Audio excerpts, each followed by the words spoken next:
Hello and welcome to Deep Blue Sea, the podcast, the only podcast that breaks down Deep Blue Sea into easily digestible bite-sized chunks. I am your host, Jake Lewitt. And I am Mark Hoffmeyer. And joining us today, we have a guest. We have the greatest guest we've had so far. We've knocked out of the park with guest one. We couldn't ask for a better guest. Joining us for Chapter 2 of Deep Blue Sea, the podcast, is Nick Rehak. Hi, hello. Greetings, Hey, salutations. Hi, Nick. Welcome to the show. Hey. Let's get your plugs out of the way early on. Where are you from? What do you do? And we handpicked you, man. We handpicked you, so don't mess this up, Nick. We did, yes. We founded the podcast. Mark and I chatted and thought, who do we want as guest number one? And there was one name on that list. Aw. I was already a little unimpressed with your intro, but other than that, you're doing great.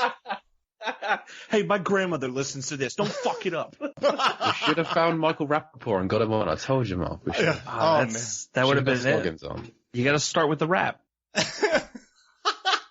gonna do a Deep Blue. You know what? By the end of this, I'm gonna do a Michael Rappaport-esque Deep Blue Sea rap. There you go. You heard it here first, listeners. I'm gonna do it. I will have no part of this. Expectations are high. Well, thanks for joining us, man. No, thank you guys for having me on. Appreciate it. All right. Where can people find you outside of this episode? Outside of this episode, I am part of French Toast Sunday at FrenchToastSunday.com. It is a Baltimore cinephiles collective. We have a podcast, the French Toast Sunday podcast, currently on a hiatus due to everything that's going on, even though we're all in the same city and maybe 20 minutes from each other at most. You can also find me on the Lambcast, which is how I met Jay and Mark here. You can find me random episodes of Exploding Helicopter as well as Movies and Tea. So just type my name and just see what happens. And Nick and I are in a band too called Gary and the Rancors. I forgot about that. I don't know how I forgot about it. I think just because of the corona and all the distractions, but hopefully those drum tracks I've been sending you are working out. Our 223 song LP is coming out soon. Are there any openings in this band? I can't play an instrument, but I feel like now we're like you could use a tambourine. We're the White Stripes. We're the Japan Droids of bands. Mm-hmm. But I'll give you a cowbell. I'll take a cowbell. I got a strong wrist. I can work that cowbell. Sounds good to us. What do you think, Nick? I'm for it. I'm all for it. Maybe on like 2 or 3 tracks though. We want to stick to what works, and that's like car seat headrest kind of thing, but faster and louder. Exactly. And we'll build into a pattern, get people used to it, then we'll switch it up to mess with them. That's when we'll bring in the cowbell. Bingo. Like dropping a gate on a Rancor. Sounds good to me. Okay, so Chapter 2 of Deep Blue Sea, where it's the meeting between Saffron Burrows as Dr. Susan McAllister and Samuel Jackson as Russell Franklin, and also Ronnie Cox as uncredited. Ronnie Cox is in Deep Blue Sea. Many people do not know this. I'm still unclear why. We'll get into it. So they have a chat about the shark that escaped, and Dr. Susan McAllister convinces Russell Franklin to come with her to Aquatica, to floating Alcatraz. So that's what's happening in this 3 minutes and 5 seconds of film. So Nick, what's your history with Deep Blue Sea? I saw it once. Feel like it was at a party or a friend's house. This is like middle school, high school, maybe I saw this. I decided just to, as a big refresher, rewatch the whole thing. I went to Amazon Prime and it was $3.99 to rent or $4.99 to own. I'm like, well, this is an easy decision. So now I own it. Good. And can watch it whatever. But I misremembered a lot of things.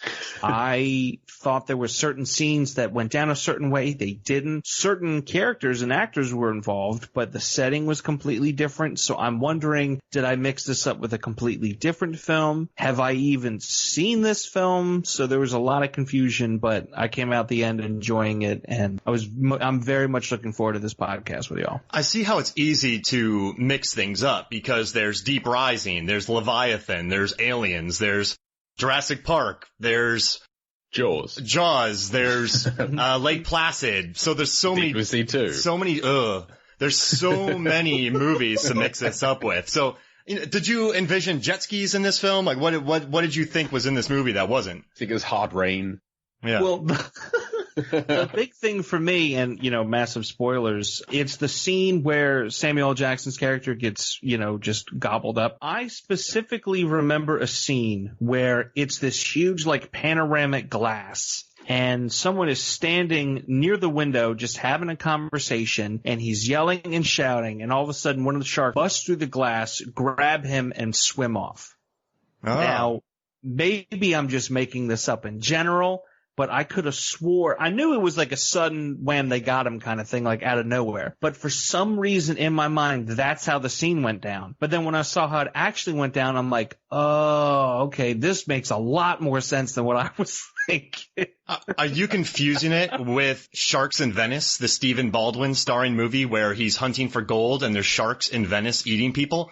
And there's a couple that just get wiped out immediately. So was that it? I wish I knew what you were talking about, but now I've written that down and I want to see what it's about. You'll have a tough job finding it, Nick. There's a line in Sharks in Venice where they're talking to Stephen Baldwin. He's like, I can't talk. I'm bleeding. And that's it. That is incredible. It's a beautiful film. But I didn't know if you mix it. It happens all the time, man. I was talking to some people the other day and it happens. It's just what happens with these shark movies. I thought maybe it was like a Berenstain Bears kind of thing, but guess not. I guess not. The problem I have with you, Mark, is I never know if the film you're talking about is real or not. Because on occasion, it's not. And I was under the impression that Sharks in Venice was a made-up film that you had discussed or created over on Movies, Films, and Flicks. And you haven't. It exists. It's real. Sharks in Sweden's the fake one. So on the Movies, Films, and Flicks podcast. Oh, how foolish of me. Yeah, we did. So we did a movie about, it's basically, there's a jewel heist in an aquarium, but they burst all the glass. So everyone's stuck with these sharks that couldn't go in the wild because they were too violent. So you have Dolph Lundgren battling Jeremy Irons and his crew inside this aquarium filled with sharks. So that's another one that I came up with completely, is Sharks in Sweden. Well, is it Sharks in Venice or Shark in Venice? I think it's just one? Sharks in Venice. Okay. IMDb lists it as Shark, singular Shark in Venice, but the poster says Sharks. Either way, it's being added to a future show we will cover this on. Down the line, Shark in Venice or Sharks in Venice. We will determine how many sharks are in that film. In this scene, there are none. None. On today's show, this is a shark-free scene. They discuss sharks. One appears on a newspaper, but that's about it. So, should we get into the scene today? Can we start with the trailer? The title of it, Alcatraz Floats. Alcatraz Floats, yes. Because this is a jailbreak movie. It is. And you tend to think of it as people being attacked inside a facility. But these sharks, and also in the DVD commentary, Sam Jackson calls Saffron Burrow's character, Dr. Susan McAllister, Dr. Frankenstein. So these are mako sharks, which are, I have tons of data on mako sharks, by the way, but we'll get to that later. When they appear. But I'm going to talk to it when we actually see a lot of them. I have so much data on mako sharks. But she takes these things, she kidnaps them, and she genetically enhances them. This is their trek to freedom. That's what this movie is about. You think it's a creature feature where humans are being killed, but this is a jailbreak picture. Escape from Alcatraz, Shawshank Redemption. These sharks want out, and I love Shawshank Redemption. Oh my goodness. That was fantastic. So I love... Get busy swimming or get busy diving. But I love that this chapter, Alcatraz Floats, they immediately establish this as a prison. Aquatica is a prison, and I love that this title gets that out there. You're blowing my mind because I didn't even put two and two together like that. I just thought Aquaticas and they were lazy or terrible at naming things, but that's a whole new way to look at and appreciate this film. That's all I'm going to think about now for the rest of this show. Jailbreak picture. That sounds like an Elvis song. Jailbreak. I want to see the original version of this starring Elvis in the Thomas Jane role. Oh, man. That would be great. Hunka Hunka. That's, we said that he's a bionic stud muffin, so Elvis would just be a hunk out in there. Yeah. Well, would he be in the preacher role, in the LL Cool J role? Because then he could do the theme song. He could sing the I think he would sing of... no matter what role he was in. We'd have multiple musical numbers. Like in a helicopter, musical number. He's singing, he's got an acoustic guitar. He's got the acoustic guitar plugged into the headset so they can hear it. We need a variation of Skeet Shoot Surfing from Top Secret in this movie, but sung by Elvis. Mm-hmm. Absolutely. Mm-hmm. I can see Elvis trying to escape from his own oven. Especially later day Elvis. Oh, no. Oh, the shark's coming at me. Ain't nobody getting the king today. Killed my bird. Played by Bruce Campbell. Oh man, I want this movie. Okay, so the chapter opens with the helicopter landing. Nick, did you immediately think the helicopter was going to explode? I knew better, but I tell you what, lately, Will, host of Exploding Helicopter, he has been hitting me with some curveballs. The last few movies we've looked at together, there have been exploding helicopters within the first, 15, 20 minutes. So it's any man's game anymore. But later on in the film, I'm like, yeah, this one's going down. And I was very There is an excited exploding helicopter later in the film, and Will be here to join us to discuss that. That's a few months forward away. to that episode. So, yes. How awesome did Dr. Susan McAllister look walking out of that helicopter? She's not ducking down looking like a goober. She is standing straight up, just walking like a boss to come talk to her bosses. And I like that. I like the way they established that about her. Well, later in the film, in the scene even, we see she can fly a plane. So maybe she flew that helicopter. I don't know. I like that wrinkle about her character, too. She walks like a boss. She flies planes. It's a cool way to establish her as a character. She also feels to me like a little bit of a villain. There's a determination in there, but there's also this deep-seated anger, my plan is going to work. It is going to come through. We are going to make this happen. Now, I'm not taking away from the power of her getting out of that helicopter, but it does feel like no one is going to stop me from getting what I want. There's no humble there. There's no anything like, hey, look, we've taken and we've done a lot for this facility. We brought it in. It's all like, you are going to like what I have to say or not at all. And even when she gives her little speech, I shouldn't be so reductive about that, but when she gives her speech about Alzheimer's and everything, there's no emotion. She is cold. Even when she raises her voice, it is cold and lifeless. Wow, Dr. Frankenstein. There's no doubt in my mind that she is the villain of this film. She means well, many often do, but she is the one who causes the problems, shall we say. Sure. But we'll get to that later in the podcast, in a few months' time, perhaps. Mm-hmm.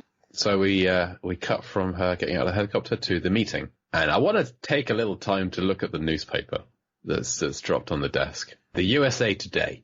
Oh, yeah. Because the main story is Test Shark Escapes. Front page, you've got a picture of Ian and Janice, or whatever they're not Janice, Ian and I can't remember what we called them in last week's show.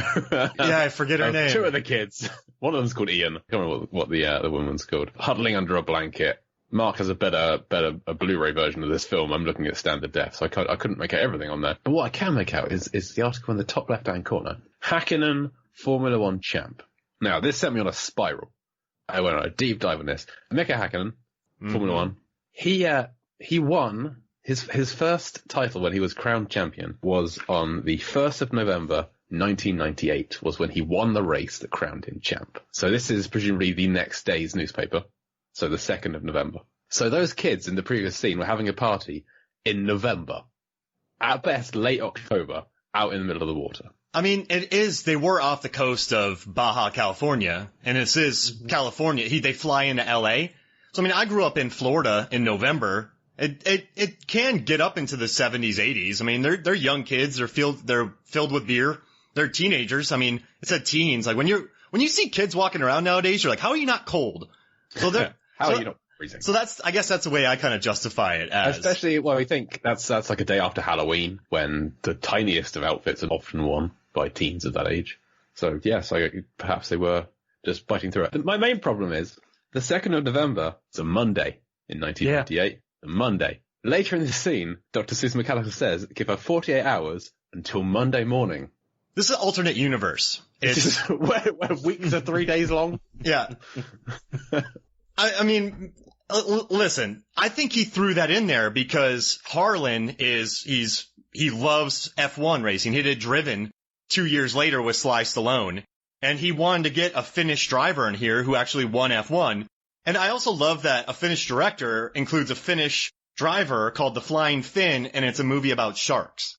I like it. So we're assuming in this universe that Hakkinen didn't win on November the 2nd. He won on a different date. Yeah. Okay, fine. I can't make out the date on this newspaper. But there's something good about this world, and that's that school tests are on the rise. Yeah, school test scores are on the rise. And also there's a firm helping victims deal with it. Yeah. What is it?